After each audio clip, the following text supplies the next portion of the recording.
Welcome, club officers, and welcome to the second round of officer training for the winter of 2024-2025 Toastmaster year.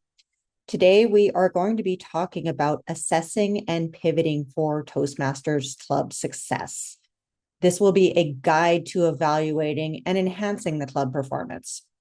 Today, I am your trainer, Heather Osborn. I am District Director for District 100 for 2024-2025.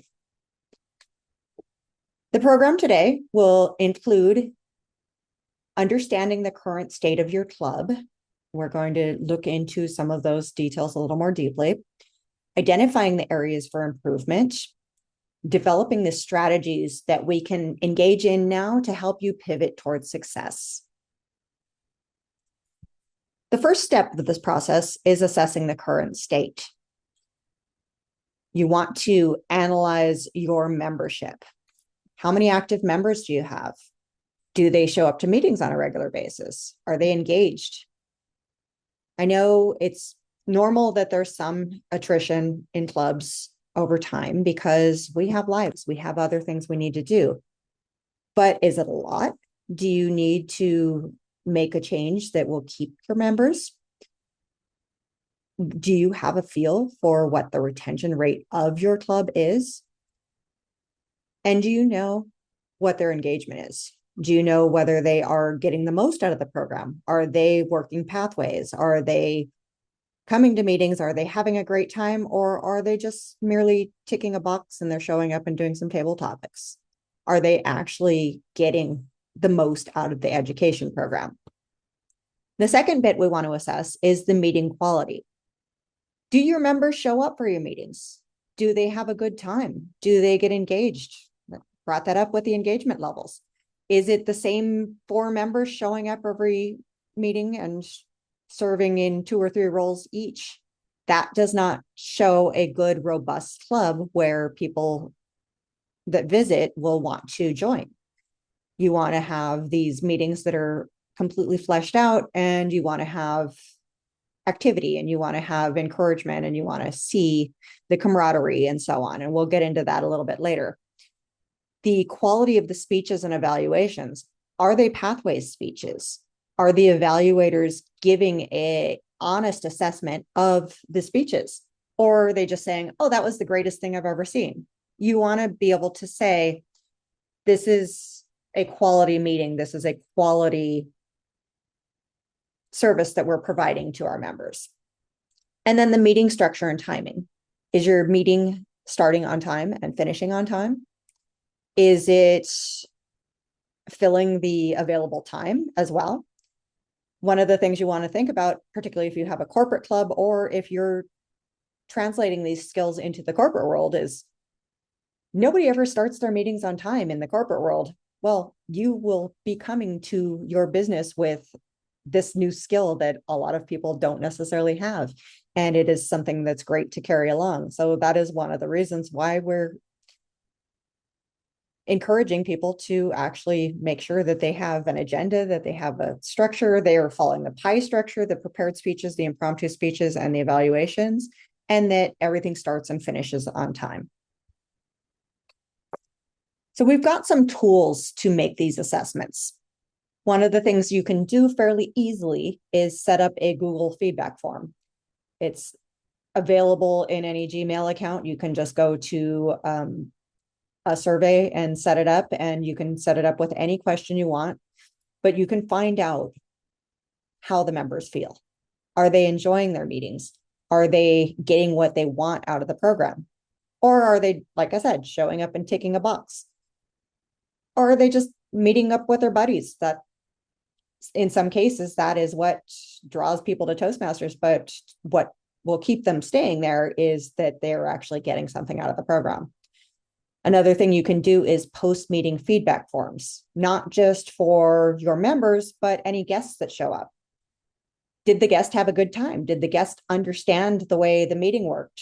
Did the guest want to join because of what they saw there? And the other bit, which we'll get into a little bit more later in this presentation, is the moments of truth. The moments of truth is a regular document that you can use to assess your club and look into areas where you might need to improve. Things such as, are you recognizing members when they achieve goals? Are you showing people who visit your club that this is a fun thing? This is something that's interesting. This is something that's special to this club and they should join the club. Another bit we want to look into for assessing is the performance metrics.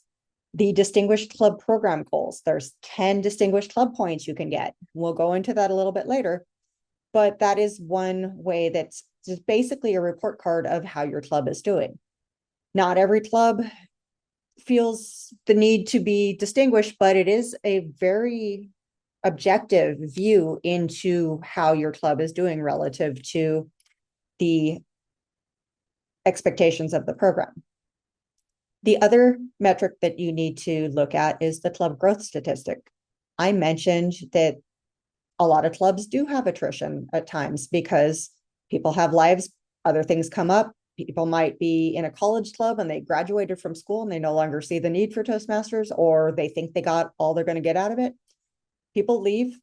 The one thing you need to keep in mind is that you always want to be recruiting for new members, so that if you lose a member, it's not all, your total membership count is not greatly reducing. You're keeping this flow of members coming in.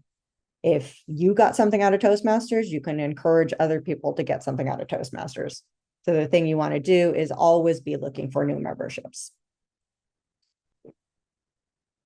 I mentioned the Distinguished Club Program. One of the things that you can do to see these metrics is look at your dashboard. And we're going to show a representation of your dashboard on the next slide, but there are two ways that you can pull up your dashboard.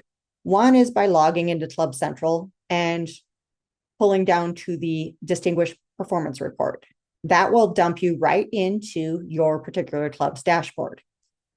Different way, if you don't want to go through the trouble of logging into the Toastmaster site, is to just Google District 100 dashboard.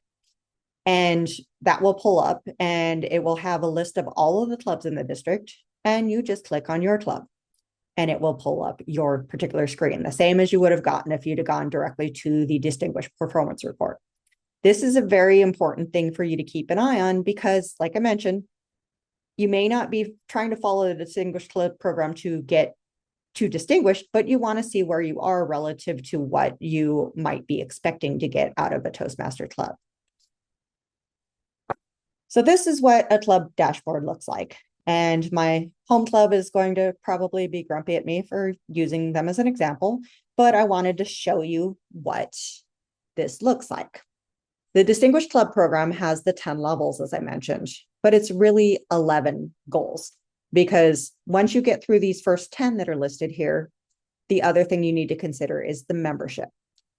So the 10 goals are 4 level 1 awards, 2 level 2 awards, 2 more level 2 awards, 2 level 3 awards, and one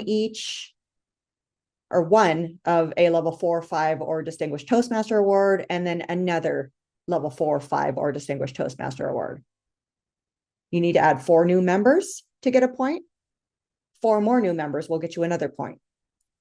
Getting your club officers trained, like you are doing right now, you're in the second term, you get a point if you've done them both in June to August and November to February. You need to have at least a minimum of 4 officers trained in both of those terms. So if you'll see here, this club had 7 of their officers trained in the first term, and we're up to 3 officers so far in the second term. But training just started. So you want to make sure that you get this. This is an easy point. Get your officers trained and keep in mind that the minimum is 4, but you want to get 7. Do you really want to say that we have a particular officer whose role wasn't as important as the others and they didn't get trained? No, it is providing a service to your club by being the best trained officers that you can be. And then the 10th goal is an administrative goal. Did you get your membership renewals in on time? And did you get your club officer list on time? And in this one, you can see that there's a check mark there. That means all of that goal has been met. And if you look up at the top right, goals met 1. So far this year, this club has only met 1 of the goals. In order to be distinguished, you need at least 5 of the goals. Select distinguished, 7 of the goals, and president's distinguished, 9 of the goals. There is at least one of the level 5 or 5 or 6 goals there that have already been done that just haven't shown up through the Toastmaster system. That's one thing to keep in mind, is that if you look at your dashboard and you see something is missing, it is possible that it hasn't yet processed yet, because in a lot of cases, it can be at the end of the month, there may be a delay in processing things all the way through. So check back, look at it regularly, be familiar with this dashboard, and know what you're expecting to see there. As I mentioned, is an 11th goal, and that is the membership. If you look in the top middle, you'll see that the base for this club is 15. That means at the beginning of the year, there were 15 members. In order to be distinguished, you need to add 3 members, or you need to get up to 20 members, which is the charter strength. So in this club here, we have added 2 members. So we're at 17. We need to get to 18 to make that distinguished status. And by adding that additional member, that goal number 7 will also get up to 3 of 4. And if we get 1 more member there, then we will get a DCP point for adding that 4 members. So this was at the beginning of this year for this particular club. This was at the end of the last year for this particular club. You'll see that we got 7 goals met, which made us select distinguished. If you look here, I mentioned the check marks. You'll see that there were 4 level 1 awards completed. There were 2 level 3 awards completed. There was a level 4, 5, or distinguished Toastmaster, and there was another level 4, 5, or distinguished Toastmaster. There were 4 new members added, and there were 7 of 7 officers trained for both terms. As well, the membership renewals were on time, and the club officer list was on time. So this is what you can look at, and you basically want to see somewhere between this first one I showed you and the second one I showed you. These numbers are not finalized until the very end of the Toastmaster year, but if you are expecting to make progress through the year, you want to see these update as the year progresses. Keep in mind the Toastmaster year goes from July 1st to June 30th. So we are about at the midway point of the Toastmaster year. Until the renewals are complete for the spring session, you won't necessarily see that you're distinguished, but you'll be able to see how the club is tracking from the dashboard. So now that you have an assessment of how your club is doing, you want to look for areas of improvement. There are many common challenges. I mentioned the membership thing over and over again because a lot of clubs have issues here. The low member engagement, if you have a club full of people that aren't showing up, how do you get them to come in? If you have inconsistent meeting quality, you have somebody who just kind of throws things together last minute and doesn't seem to be putting in the effort, you're going to have problems there. If they're having difficulties in achieving their DCP goals, that is another thing that you can assess. How do you work with them to make sure that they want to achieve these and you want to finish your education goals, etc.? And then I mentioned the growing or maintaining membership. Always be recruiting, always be recruiting. It's that 11th DCP goal. So what do you do with these challenges? You want to do an analysis of the challenges. You want to look to see, it's called a SWOT analysis. You want to look at your strengths, you want to look at your weaknesses, you want to look at your opportunities, and you want to look at your threats. So what is your strength? Your strength might be that you are a unique club that caters to a specific neighborhood and everybody should come join your club because it's awesome. Your weakness might be that you keep losing members because you're a college club and everybody keeps graduating. Your opportunities might be that you are located very close to a college that you think there's a lot of people who might want to benefit from Toastmasters and speaking in their classes. And the threats, what are the threats? There might be another Toastmaster club that is a lot more fun than your club and they're stealing your members. These are the things that you need to think about, and you want to assess how you might be able to be successful because of these and or in spite of these. So the next thing we're going to look at here is some of the moments of truth best practices. I mentioned the moments of truth are a guideline for how to have a successful club.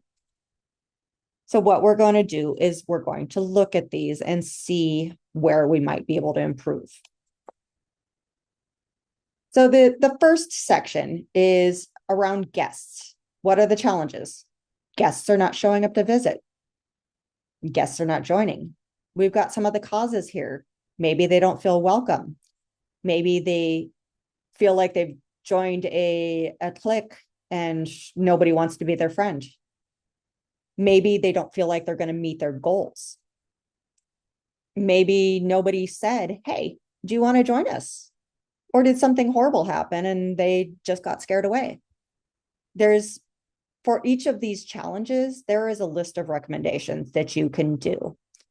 So for this case of guests not joining a club, make sure that the meetings are friendly, enjoyable, and fun.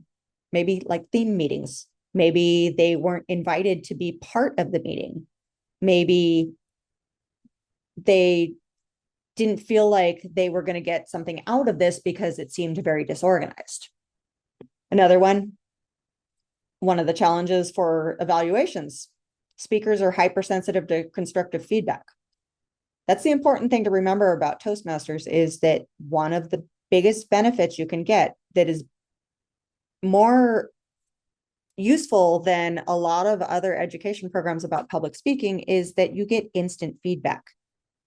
If you're giving a presentation at work, your boss isn't going to go, oh, well, next time do this, this, and this, in the same way that a club member who has your best interest in mind is going to encourage you. You're not going to get the same critical feedback as you would from your fellow clubmates. But you also don't want to be hypersensitive to it. You're not going to learn unless people contribute information to you. So honest, supportive evaluations, they rely on trust. They rely on you knowing that your club has the best interest at heart. And we've got here some recommendations. Maybe the VPE controls who can give evaluations, not let a new person show up who has no understanding or no trust established in the club, and make sure that they don't give evaluations that might upset a member. Maybe you have a discussion with the member and figure out why that didn't necessarily sit well with them. You engage in these conversations and you follow these best practices. We've got a couple more here. Maybe members are not earning awards. Maybe they're not using pathways. Maybe they're not following pathways in the education program. Maybe we're not recognizing achievement. That's one thing you always want to remember, is celebrate every goal that happens. Somebody finishes a level of pathway. Maybe you celebrate that they have completed a level of an education program, an internationally acknowledged public speaking and leadership program that they can now sell on their LinkedIn and say that they have done this educational achievement. You want to, if you have it on a Facebook for your club, you want to sell it in such a way that it is meaningful to people outside of Toastmasters so that they can share this with their colleagues. You want to not just say a dynamic leadership level 5. That's not going to mean anything to anyone. You want to say it's part of an education program and it is around leadership and it is focusing on this particular aspect of leadership. We've got a challenge of members are disengaged. Well, there might not be a mentor program. Maybe somebody didn't let them know how they should get engaged. In one of my clubs, we had something that we called gym buddies. It wasn't necessarily a formal mentorship program, but it was something where you had a buddy who was going to make sure that you were doing your program, and they were there as a sounding board. They were there to provide advice, and it was generally paired up with a newer member and a more seasoned member. And then we've got another one here, another challenge. Members are not taking advantage of the mentor program. If you're offering something and nobody's taking advantage of it, here's where we're going to get into some more details of, well, how do you fix that? So you can download this particular Moments of Truth handout from the Toastmasters International site. And you can pull this up, you can share it around your club on a regular basis, and you can have this discussion with your executive committee team and figure out where you might be able to improve your club. So you've done some assessment, you've done some thinking, you've done some analysis of what your risks are. Well, how do we change that for going into the rest of this Toastmaster year and being a success? Well, what you have to do is develop a pivot strategy. A goal without a plan is just a wish. And I've said that before on the Club Success Plan training. It is a very valid quote. So what you need to do is set SMART goals. And what do I mean by SMART goals? I mean specific, measurable, achievable, relevant, and time-bound. If you just say, I want to lose weight, what does that mean? A pound? Does that mean 200 pounds? Does that mean you always want to be losing weight? What does it mean? If you say instead, I would like to lose 5 pounds, that's a measure.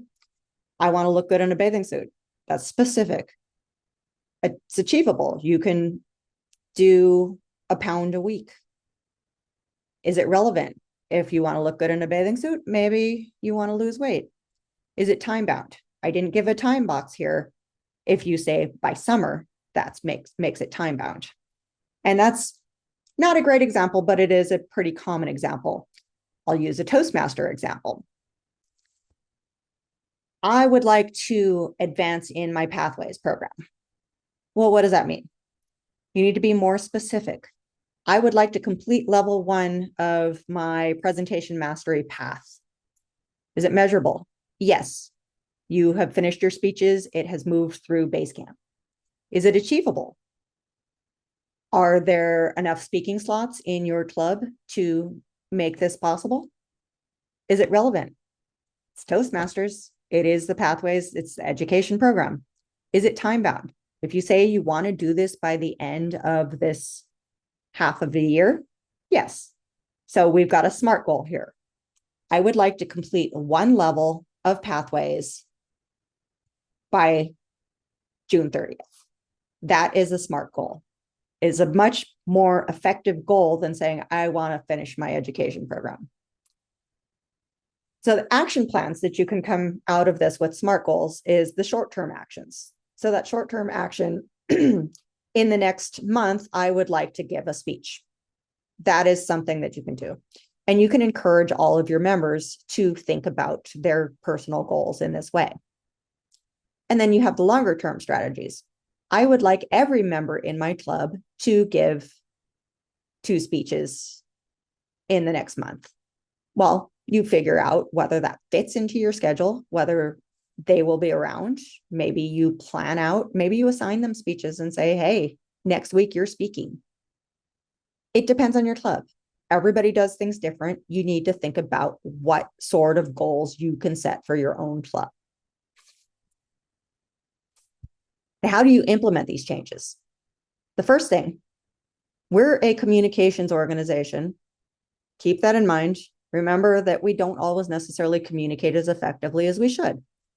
You need to make sure that when you come up with this plan for being successful, you tell your members about this change. You need to make sure that they know, make sure that they've signed on, make sure that they are committed to engaging in this plan in the way that you're expecting. The second bit of this is gathering feedback while you're implementing this. If you don't know whether they're happy about it, if you think they're sitting there talking about you in a Zoom chat instead of actually engaging and not necessarily giving you valid feedback, ask them for feedback. I mentioned that at the very beginning. Maybe feedback surveys. Maybe you just do a show of hands. Are you happy? Maybe you have the club do a moments of truth presentation around your club. You want to know whether the members are on board with your plans. You need to monitor progress. You need to do regular check-ins. Like I said, it's a communication organization. Communicate. And you need to adjust the strategies as needed. If you realize that there are too many members to be able to get in all the speeches, well, maybe only 2 of the members are going to get through their Pathways Level 1. Remember, that's 4 speeches. Maybe you adjust that a little bit and you only get the Level 3 speeches done in time. But you want to make sure that you're meeting everybody's needs, and you want to make sure that everybody is moving forward with their own personal plan. Remember, this is about the members. You are part of an organization that is helping the members succeed. And by having a club, you are providing a home for these members to succeed. So we've got a couple of case studies here, successful pivots. We had Living Spaces Corporate last year. They went from being a very low membership club to being one of the highest gained in membership over the year. And they ended up being a President's Distinguished Club. We had my own club that I was just showing there, Pasadena Arts, Culture, History, Science Toastmasters. That's a mouthful. We went from being a fairly low membership club and ended up being Select Distinguished. I will continue mentioning the 11th goal of having that base membership, the base membership plus 3 or charter strength, because the year before we had, I believe, 8 DCP points, but because we did not meet that membership goal, we were not distinguished. So we were so very close and didn't quite make it. So like I said, keep an eye on your membership at all times. And then Titan Toastmasters was another club. It's a university club, and it had a fairly low membership, and it was the same people coming in. And like I mentioned, the check in the box, everybody comes to their meeting. They have a good time, but they don't necessarily make progress in any way. And they had a new president came in, got people recruiting for new membership, and they also were distinguished. So some of the things that might change the dynamic of your club is getting somebody in who is exciting to the new members, or a different face to the club instead of just being the same president and VPE that just keeps switching back and forth. Maybe you want to get somebody from the local community who has a draw for bringing additional people in. Maybe you have somebody who's older or younger than you. The older ones have the more experience. The younger ones might have more current ideas. Think about ways that you can change your club to make it successful and move it towards the future. And remember, I say everything about your club is special. There is a reason why your club exists, and there is a reason why people should join your club in particular. So the key takeaways and lessons we learned here are assess. Look at your club, see where it is. See where it is in quality, see where it is in membership goals. See what your members are trying to get out of your club, and see how you can shape this to move the club forward in the future. You need to look at the tools that we have, such as the dashboards. You need to look at internally, look at your own club, maybe do surveys, maybe do just a question and answer session, maybe talk to your members. All of your members are people, and you want to remember that. If they're having troubles, make sure you help them. Make sure that you consider them as people, not just as club members. They are your friends, and this shows. The resources and support are available to you. So Toastmasters International site has a ton of resources. pretty much every guide you can think of. If you go to the search and look for it, for example, I called out the moments of truth. I want you all to go search on the Toastmaster site for moments of truth and download that resource. It's a zip file of a PDF, a worksheet, and another worksheet like I showed in the slides. There are also online tools and webinars. There are some linked on the Toastmaster site, but barring that, go to Google, look for Toastmasters Table Talks. You're going to find a resource. Look for Toastmasters Champion of Public Speaking. You're going to find a video. Look for Toastmasters Club Ideas. You're going to find some resources. There is a wealth of resources out in Google for you to look at and reference and make use of. You're not plagiarizing, you're just learning from others. We're one big happy family here, and we want to get the best out of the program. And don't reinvent the wheel if you don't need to reinvent the wheel. There's on-demand leader training, which you are watching this video on right now. There are other videos in on-demand leader training, such as a PR video that includes things like how to use Canva and includes social media, search engine optimization options, and so on. There's the District 100 site. As we get more materials, we're going to be adding more materials there. That is always a resource and a place where you can go for help. And then there's the local support. There is your area directors. They are your liaison between your club and the district. They reach out to you on a regular basis and conduct their area visits. They generate a report that tells you how your club seems to be doing. One of my suggestions is make sure that you always do your club success plan, because that gives them insight into what you're thinking about how your club is going. The area directors are supported by the division directors. The division directors are supported by the district, people like me, the district director. Another option is mentors and coaches. If your club is low on membership, you can get a coach assigned to you. And the coach is not there to tell you what to do. The coach is there to give you advice and to give you ideas and to help you brainstorm and to be there as a person who has been there and understands how this works. Mentors are generally assigned to newly chartered clubs, and they are also there to provide advice and to give support. If you need a club coach, reach out to your area director and talk to them about how you can get assigned a club coach if you are within the membership requirements. So in conclusion, we talked about assessing your club. We talked about the tools to assess your club. We talked about how to do a SWOT analysis, strengths, weaknesses, opportunities, and threats. We talked about how to set SMART goals, strategic, measurable, attainable, relevant, and time-boxed. And I need to look at the cheat sheet for the SMART goals, but it is a goal that you can define more than just saying, I would like to do something. It is how I would like to do something.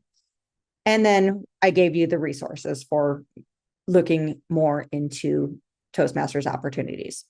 So my call to action here is that you take a good look at your club and see what it takes to make it distinguished.